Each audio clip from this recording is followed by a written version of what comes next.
he said everyone thinks Danny Amendola is good. He's not. He literally said the Patriots could put me at receiver and Tom Brady would make me into an All-Pro. Yeah, first team All-Pro. Which didn't he play wide receiver? In high school. He played corner and safety, but he didn't get a lot of picks. He's not really known for having great hands. And then he pretty much said the same things that he was saying, calling people trash. What else? He definitely mostly this was just the latest one that he just said Gronk is good, but he's not great. He's good against safeties and linebackers, but when you put him up against the corner, someone like me, he gets shut down. And statistically, it's true. And Gronk just actually got a payday extension. And just to give further context to the whole, he did say some good things. He did say Antonio Brown is one of the best receivers in the league, and he did say DeAndre Hopkins is also great because he's had 100 quarterbacks who are all trash. And the ESPN, the magazine article, even asked him what he thought about the Cowboys, who were supposed to take him at number 4, but Jerry Jones vetoed the pick and made them take Ezekiel Elliott. Basically, he said, I think he's a Cowboys fan. He may be a Cowboys fan. But basically, he said he'll never play for the Cowboys as long as the Jones are the owner. And frankly, I don't really blame him. I feel like he would respect that environment anyway. He's an alpha kind of guy. And on that same note, I think he said fuck. Hold on, I'm trying to find the quote.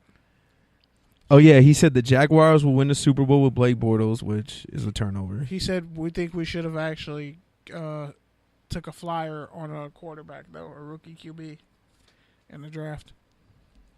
But, yeah, Mr. Good News, can you help us out with the boards? For whatever reason, we're not hearing sound effects or the phone. Or the phone.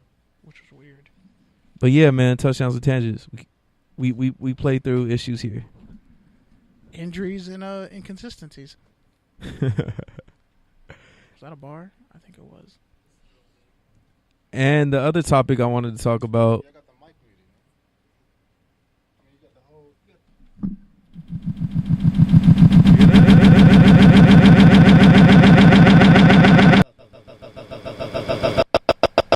There you go. Hello? I'm partially deaf. Yeah. I'm blaming Pete for this.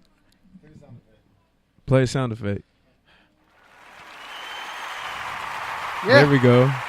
I'm blaming Pete for this. He was messing with the boards beforehand. Thank you. Shout out to Key Good News, man. Always coming to the rescue. But yeah, man. Let's talk about the shot. Okay.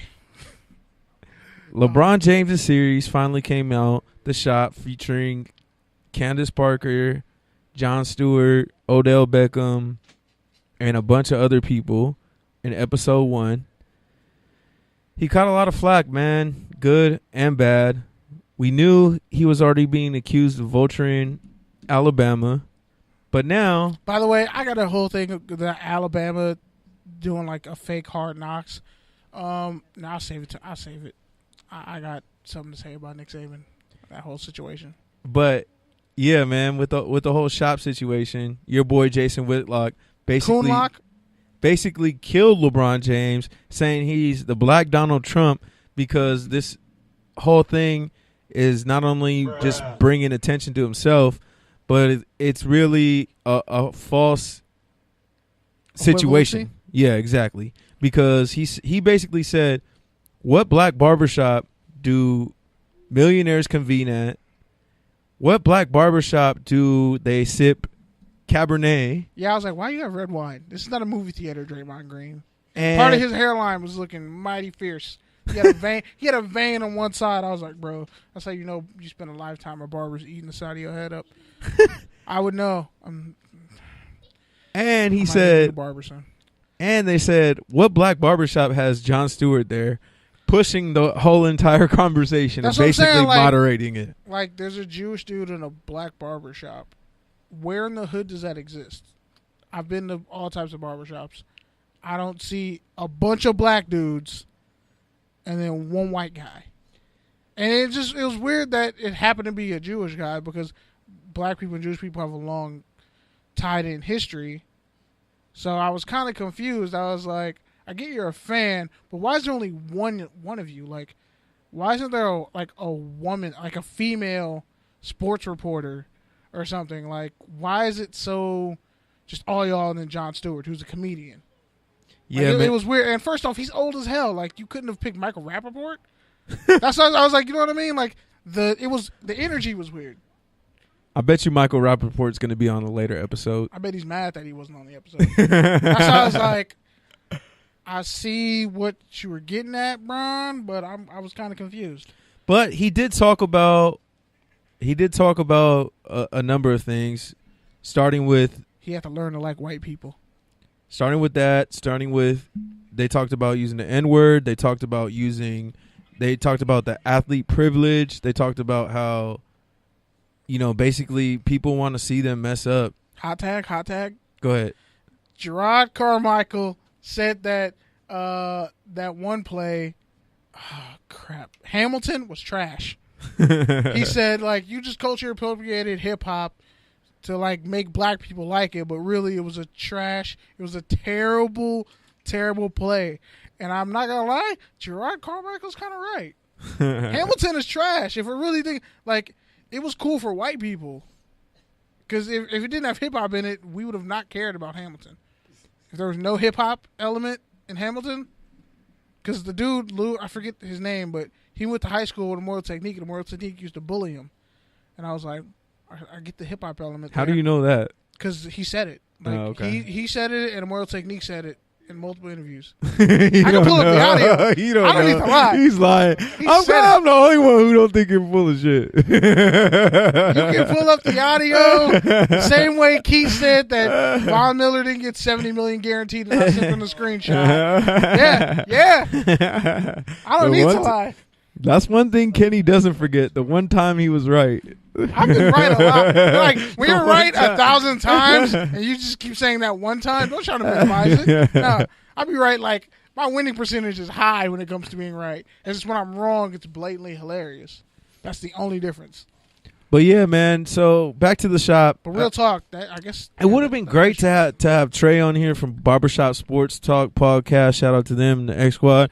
We've been trying to get him on the past few weeks, but we've been having technical difficulties. 82nd now, maybe. But yeah, it would have been great to have him since, he's one of the originators of the Barbershop Talk? Yeah. I didn't even know what to call it. You literally said it all and ran out of something to say.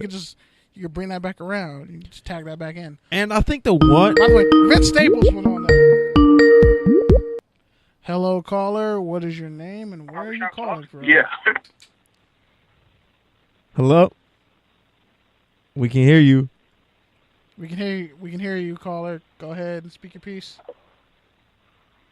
Can you hear us? Hello? Check.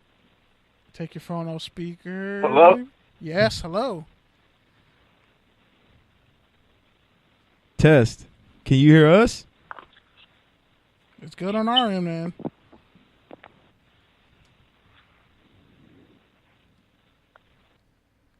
I think he hung up. Was that may have been Trey. Yeah, that would have been right on cue. But okay, so when he called, yeah, man. So if you're listening, call back one more time. We're gonna get it right this time.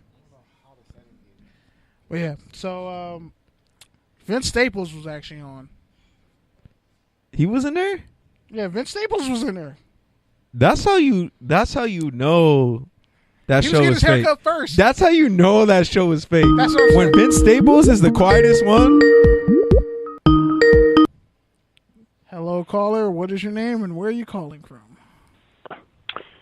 Hey, guys. It's Trey Fraser here with the Barbershop Sports Talk Podcast. Hey. What's good, Trey? How you doing, man? Good to finally hear you on here. Hey, man.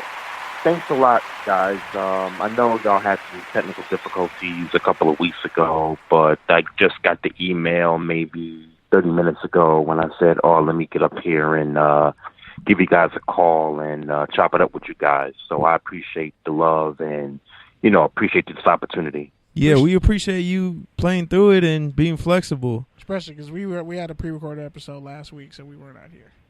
But yeah, man, I want to ask you, first of all, have you had a chance to see LeBron's The Shop? And what do you make of it, considering, your podcast is based off of, barbershop sports talk and culture?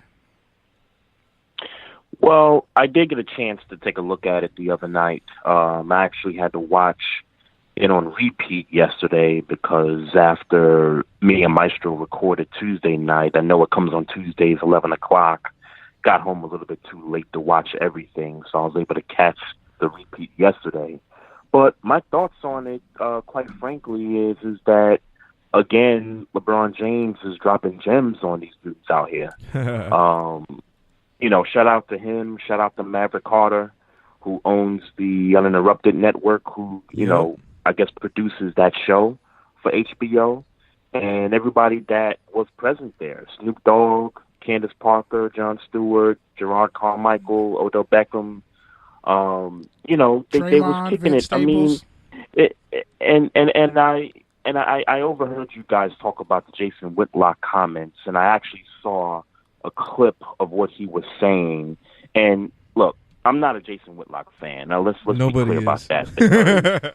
His body, he's a fan of his own self. I'm not a fan of his. But every time I hear somebody like him speak, I listen because it can open up some dialogue.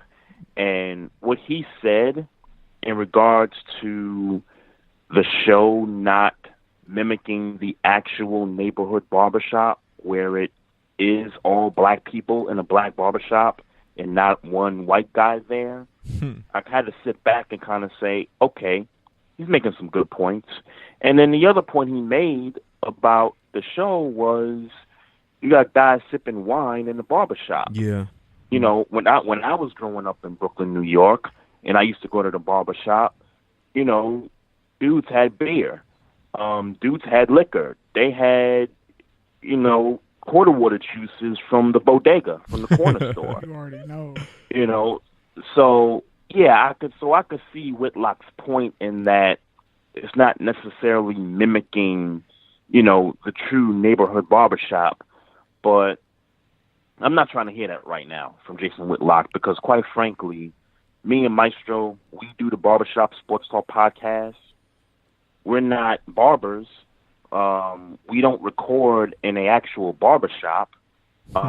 It's just the concept. The concept is that we're sitting in a barbershop, and what other place where you can go to and you can speak your mind. And whatever consequences come from whatever you say, you'll deal with them at a later date. I mean, isn't that what the black barbershop really is all about? You go there to speak your mind, and, whatever comes out, and whatever the consequences, you'll deal with it at a later date. Yeah, I mean, it's definitely a place of free-flowing dialogue, and it's actually, I feel like that's one of the last places of black mentorship. Where, first off, we all know that one black dude, that old black dude who maybe wears a suit, shows up at the shop, probably has a seat, a station all the way to the front, and nobody gets a haircut by him. And we kind of just know why. But, there wasn't that element. But I think it's more new. It was nuanced. So, how many times can you go to a barbershop and actually get some wine? They all rich cats. They all came from the hood. They wanted something fancy. I don't fault that. I feel like him saying that was kind of nitpicking. But I do think the issues they talked about, the fact that they straight up, LeBron was like, I really didn't like white people like that. I had to learn to like them. And that the pantry comment he said. Mm-hmm. I feel like that was interesting going forward. He was honest. Yeah, and at the end of the day, you listen to the message and not the messenger. You know what I'm saying? I mean, all of the gems that he dropped, and not just him, but I like how the topic of him acknowledging that he regrets giving his son his name. Yeah, that Because was a it's great something point. that I can relate to as, I'm the third. My dad's